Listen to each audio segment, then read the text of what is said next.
Dicono che le luci più abbaglianti generino le ombre più lunghe.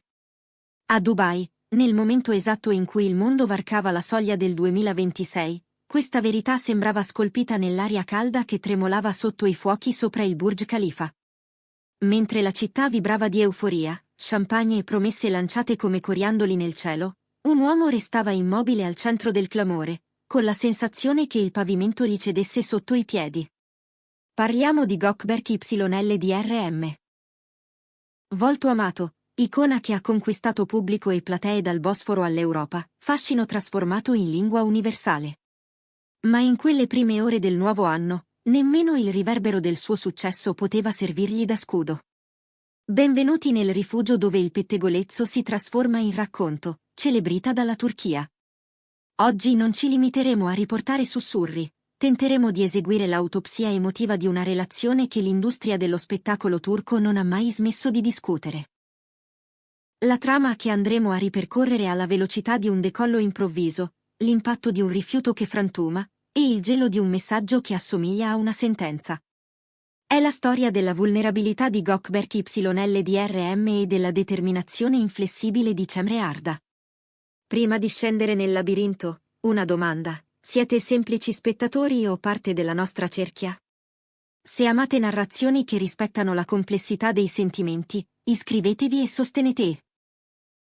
La vostra presenza è il motore che tiene vivo questo spazio. Adesso, torniamo all'istante in cui l'illusione si è incrinata.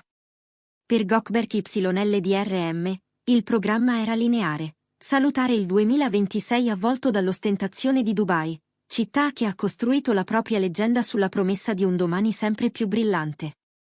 Una notte di scintillii, feste esclusive, saloni profumati di successo e via di fuga dorate.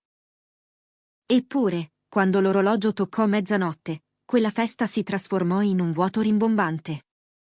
La causa non era davanti a lui, non tra i calici che tintinnavano né fra i flash dei telefoni, ma a migliaia di chilometri di distanza, una fotografia pubblicata da Cemre Arda. L'immagine che lampeggiò sul suo schermo fu spietata nella sua semplicità. Cemre, luminosa e quieta come non la si vedeva da tempo, appariva accanto a un uomo misterioso. Il fuoco dei sospetti si accese immediatamente. Un nuovo amore? Le rubriche di gossip cominciarono a ronzare come alveari impazziti. Ma per Gökberk non era una congettura, era uno specchio che rifletteva immobilità, nodi irrisolti, il tempo perso a guardare altrove.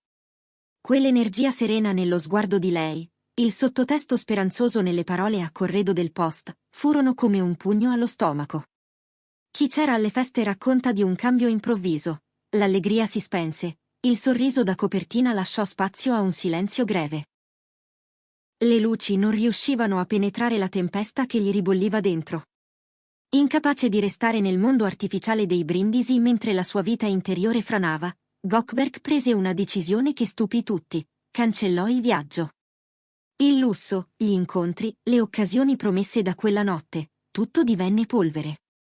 Quello che riaffiorò fu un sentimento che credeva domato, insieme alla realizzazione più inquietante: stava perdendo la trama del proprio racconto. Prenotò un rientro immediato per Istanbul. All'aeroporto, la scena fu cruda. Il Gökberk che di solito improvvisa battute e risponde con disinvoltura ai flash non c'era. Al suo posto, un uomo con i lineamenti tesi, lo sguardo basso, la voce che cercava una strada. Quando le fotocamere scintillarono, non ci fu difesa, non ci fu schermatura. Solo una frase, uscita come se gli bruciasse in gola: mi fa male il cuore, mi fa male l'anima. Parole asciutte, quasi teatrali nella loro verità. Nessun'altra risposta. Quando nell'aria fu pronunciato il nome di Cemre, fu come se quella confessione gli fosse sfuggita da una crepa che non era più in grado di nascondere. Una volta a Istanbul, il dramma migrò dai riflettori allo schermo di uno smartphone. Spinto dalla scarica di rimpianto e dall'immagine insistente di Cemre accanto a quell'uomo, Gökberk ruppe il silenzio. Scrisse. Fonti vicine ai due parlano di una richiesta di incontro. Guardarsi negli occhi, riesumare ciò che era rimasto sepolto, ammettere errori non sanati, mettere in fila le colpe e forse capire se ciò che credevano spento fosse davvero cenere o ancora brace. Aspettò una risposta che potesse assomigliare a un filo a cui aggrapparsi. Invece arrivò un verdetto. La replica di Cemre Arda fu un portone che si chiude con un tonfo sordo. Lei, che pare abbia passato mesi a ricostruire confini, equilibrio, una pace ripulita dalle scorie del passato, scrisse parole nette, definitive, senza appello. Non c'era rabbia, c'era consapevolezza. Il messaggio diceva, secondo chi l'ha visto, per me quella storia è finita. L'errore si commette una sola volta, insistere sarebbe stoltezza. Ho inaugurato l'anno con un'altra vita. Ho girato pagina per me. Analizzate le scelte, finita, una sola volta, altra vita, girato pagina. Non è una strategia, non è un gioco di rincorse.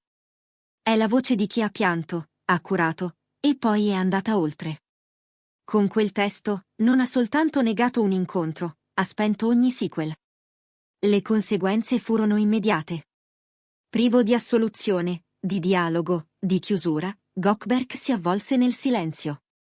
I suoi profili, di solito cronaca brillante di viaggi, set, allenamenti, amicizie, si oscurarono. Si allontanò anche dal giro più stretto, rifugiandosi in una zona d'ombra che somigliava più a un esame di coscienza che a un capriccio di celebrità. C'è chi sussurra che, per la prima volta, il ragazzo d'oro della TV turca abbia percepito davvero la sconfitta. La frase «l'errore si commette una volta sola» pare gli rimbombi addosso come un mantra spietato, il sigillo che sancisce non solo la fine di un legame, ma la liberazione di lei dal peso delle ferite. Al contrario, in quei giorni, il volto di Cemre Arda era irradiato da una luce nuova. Persone a lei vicine assicurano che la gioia mostrata a Capodanno non era messa in scena, non c'è stata precipitazione, non c'è stata impulsività.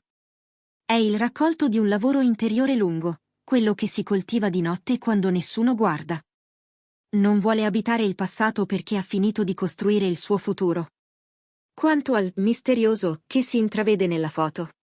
Identità blindata. È il modo con cui Cemre difende il capitolo appena aperto dal riflesso tossico del clamore. Non sta correndo. Sta semplicemente vivendo.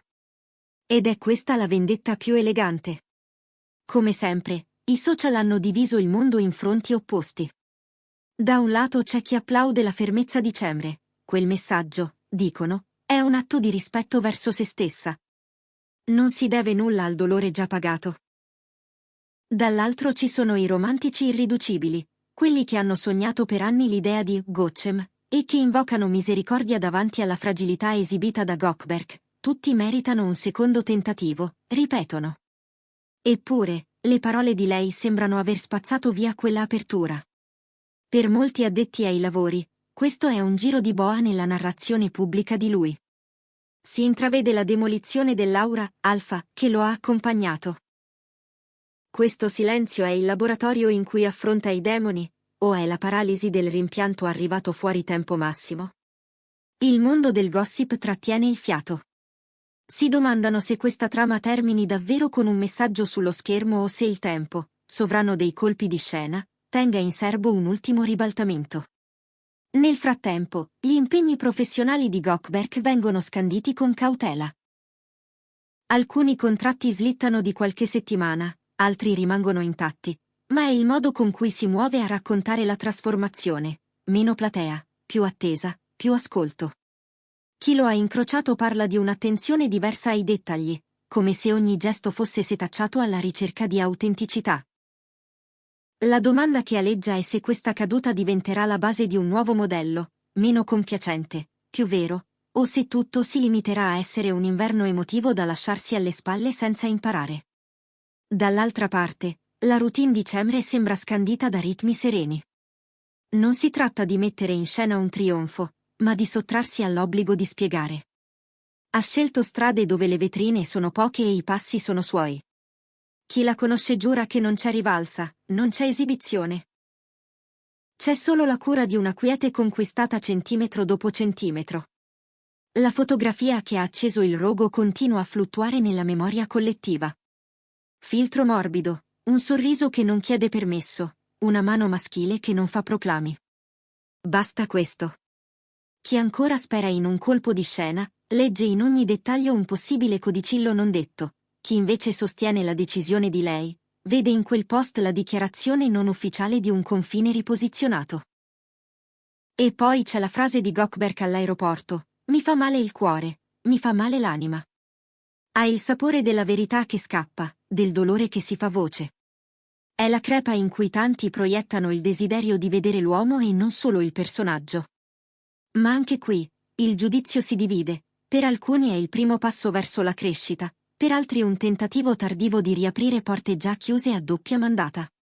Dentro questo quadro, vale la pena ricordare che, quando cade il sipario, restano persone.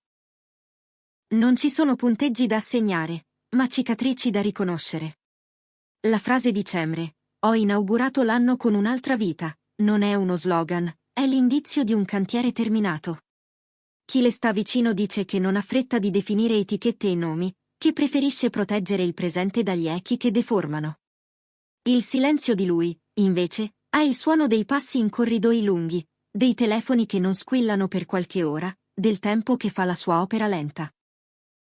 Forse è proprio questa la zona dove si capisce se una fine è solo fine o può diventare fondazione. Alla domanda su come finirà, la risposta più onesta è che nessuno può saperlo. Accade, talvolta, che storie come questa si chiudano senza fanfare, niente riappacificazioni pubbliche, nessun colpo di teatro, soltanto una linea tirata con mano ferma. Altre volte, invece, l'esistenza trova spiragli inattesi. Eppure, oggi, il quadro mostra due strade che si separano in modo netto. Cemre Arda cammina in avanti, lo sguardo fisso su un orizzonte che promette pace e discrezione. Gökberk YLDRM resta voltato indietro, accanto alle rovine di un ponte che ha capito tardi di voler attraversare di nuovo. È una lezione ruvida ma sincera: nella vita reale, diversamente dalle serie che adoriamo, certi finali non lasciano spazio alle scene post-credit. Noi continueremo a seguire il silenzio di Gökberk e la rinascita di Cemre con il rispetto dovuto a chi, sotto le luci, resta fatto di pelle e respiro. Per ora, però, il racconto del loro passato sembra chiuso a chiave. Grazie per aver percorso questo sentiero emotivo insieme a noi su Celebrita dalla Turchia. Se questa storia vi ha toccato, se avete sentito il peso e la chiarezza di quel messaggio, lasciate un pensiero. Credete che Cemre sia stata troppo dura, o ha fatto bene a proteggere la propria quiete? Ditecelo nei commenti. E se volete sostenere il nostro lavoro, considerate di unirvi alla nostra comunità. È grazie a voi se possiamo continuare a raccontare le storie che gli altri non vedono. Fino alla prossima volta, rispettate ciò che è stato, ma scegliete sempre di vivere ciò che viene.